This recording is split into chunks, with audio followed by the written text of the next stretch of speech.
We created the country's first law and virtual reality project, which is active in the British courts. So what we did is create a series of virtual reality tours of the Civil Justice Centre in Manchester and 2 different types of civil trial.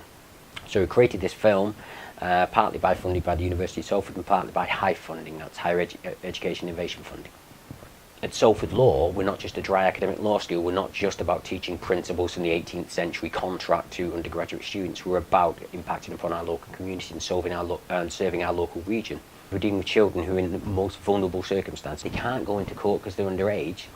They see this process which is very alienated from them, taking place, will determine their entire future, which they have no input and they don't see it at all. So rather than a child being completely isolated and alienated from this process, we actually get them involved. They can actually see, in a virtual reality, exactly what type of hearing takes place. Have a virtual tour of the court.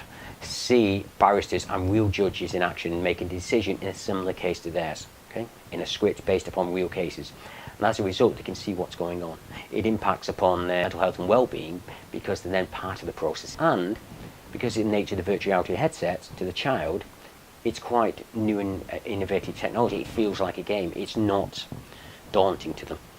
And in the first year, instead of 12 children visiting the court, the virtual reality tour has been seen by well in excess of 200 children.